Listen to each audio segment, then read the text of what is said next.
लोकाभिरामं रणरङ्गधीरं राजीवनेत्रं रघुवंशनाथं कारुण्यरूपं करुणाकरं तं श्रीरामचन्द्रं शरणं प्रपद्ये। सीताराम राम राम सीताराम राम राम राजा राम राम राम राजा राम राम राम। बोल श्यावर रामचंद्र भगवान की जय। कल की कथा में हमने पढ़ा था कि बारात अयोध्या पहुंच चुकी है। सभी ने विश्राम किया। रात को सभी थके हुए थे। अब विवाह के बाद की अगली सुबह होती है अयोध्या में, तो वही कथा आज हम सुनेंगे। बोल श्यावर रामचंद्र भगवान की जय। भूप बिलो की लिए उरलाई, बैठे हर सिर जाय सुपाई। देखी राम सब सभा जुड़ानी, लोचन लाभ अवधि अनुमानी। राजा ने देखते ही उन्हें हृदय से लगा लिया। तदंतर आज्ञा पाकर हर्षित होकर बैठ गए। श्री रामचंद्र जी के दर्शन और नेत्रों का लाभ, बस यही सीमा है, ऐसा अनुमान कर सारी सभा शीतल हो गई।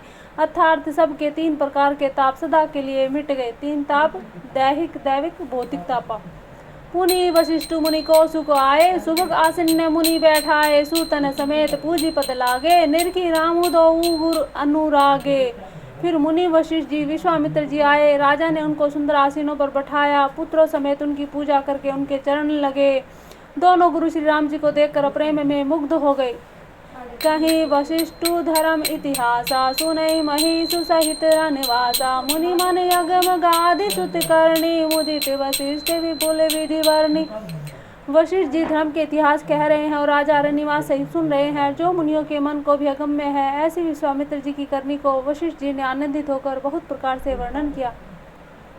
बोले वामदेव सब साथी, कीर्ति कलित लोक तिहु माती। सुनी आनंद भयउ सब काहू, राम लखन उर अधिक उछाहू। वामदेव जी बोले, ये सब बातें सत्य हैं। विश्वामित्र जी की सुंदर कीर्ति तीनों लोकों में छाई हुई है। यह सुनकर सब किसी को आनंद हुआ। श्री राम लक्ष्मण जी के हृदय में अधिक उत्साह हुआ।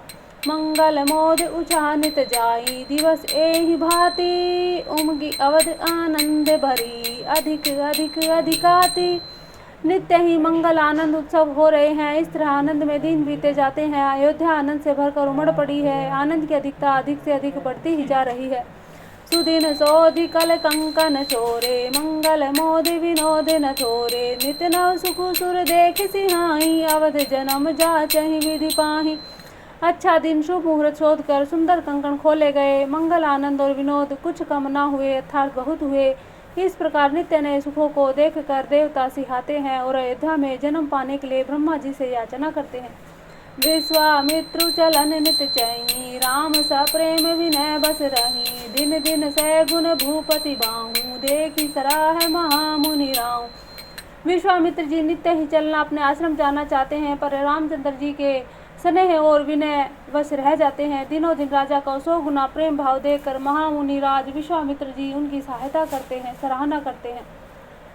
मांगत विदाराऊ अनुरागे, सूतन समेत ठाड भे आगे। नाथ सकल संपदा तुम्हारी, मैं सेवकू समेत सुत नारी। अंत में जब विश्वामित्र जी ने विदा मांगी, तब राजा प्रेम मगन हो गए और पुत्रों सहित आगे खड़े हो गए। वे बोले, हे नाथ, यह सारी संपदा आपकी है। मैं तो स्त्री पुत्रों सहित आपका सेवक हूँ। करब सदा लरिकन पर चोहूँ, दर्शन देते रहब मुनि मोहूँ। अस कहीं राउ सहित सुत रानी, परेऊ चरण मुख आवन बानी। हे मुनि, लड़कों पर सदा स्नेह करते रहिएगा, मुझे भी दर्शन देते रहिएगा। ऐसा कहकर पुत्रों और रानियों सहित राजा दशरथ जी विश्वामित्र जी के चरणों में गिर पड़े। प्रेम विहल हो जाने के कारण उनके मुंह से बात ना निकलती। दीनी आशिवी प्रभु बाती, चले न प्रीति रीति कहीं जाती। राम स प्रेम संग सब भाई, आए सुपाई फिरे फिरे पहुँचाई। ब्राह्मण विश्वामित्र जी ने बहुत प्रकार से आशीर्वाद दिए और वे चल पड़े। प्रीति को रीति कहीं नहीं जाती। अब भाइयों को साथ लेकर श्री राम जी प्रेम के साथ उन्हें पहुंचाकर और आज्ञा पाकर लौटे। राम रूप भूपति भगति ब्याहु छाऊ आनंदो जात सराहत मन ही मन मुदित गाधि कुल चंदु। गाधी कुल के चंद्रमा विश्वामित्र जी बड़े हर्ष के साथ श्री रामचंद्र जी के रूप, राजा दशरथ जी की भक्ति, चारों भाइयों के विवाह और सबके उत्साह और आनंद को मन ही मन सराहते हैं। वामदेव रघुकुल गुर ज्ञानी बहुरी गाधि सुत कथा बखानी सुनि मुनि सुज सुमन ही मन राऊं वर्णत अपन पुण्य पर भाऊं। वामदेव जी और रघुकुल के गुरु ज्ञानी वशिष्ठ जी ने फिर विश्वामित्र जी की कथा बखान कर कही। मुनि का सुंदर यश गाकर राजा मन ही मन अपने पुण्य के प्रभाव को बखान करने लगे। बहुरे लोग रजया सुभयूं सूतन समेत न पति ग्रह गयूं जह तह राम ब्याहूं सब गावा सुध सुपुनीत लोक तिहु छावा। आज्ञा हुई तब सब लोग अपने अपने घरों को लौट चले। राजा दशरथ जी भी पुत्रों सहित महल में गए। जहाँ तहाँ सब श्री रामचंद्र जी के विवाह की गाथाएं गा रहे हैं। श्री रामचंद्र जी का पवित्र शिवस्य तीनों लोकों में छा गया। आए ब्याही रामू घर जबते बसई आनंद अवध सब तबते प्रभु विवाह जस भयऊं उठाऊं सकई न बरन गिरा अहिनाऊं। जब से श्री रामचंद्र जी के विवाह करके घर आए हैं तब से सब प्रकार का आनंद अयोध्या में आकर बसने लगा। प्रभु के विवाह में जैसा आनंद उत्साह हुआ उसे सरस्वती जी और सर्पों के राजा शेष जी भी नहीं कह सकते। कवि कुल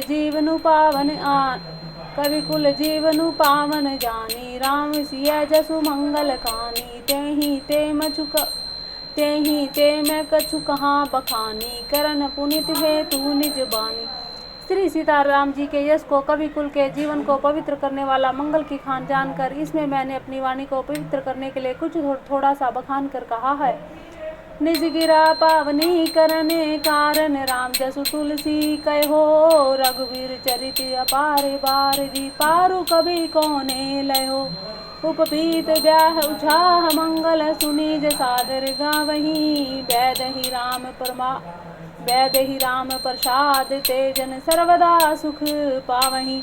अपनी वाणी को पवित्र करने के लिए तुलसी जी ने राम का यश कहा है, नहीं तो रघुनाथ जी का चरित्र अपार समुद्र है, किस कवि ने उनका पार पाया है। जो लोग यज्ञोपवीत और विवाह के मंगल में उत्सव का वर्णन आदर के साथ सुनकर गावेंगे वे लोग श्री जानकी जी और श्री राम जी की कृपा से सदा सुख पावेंगे।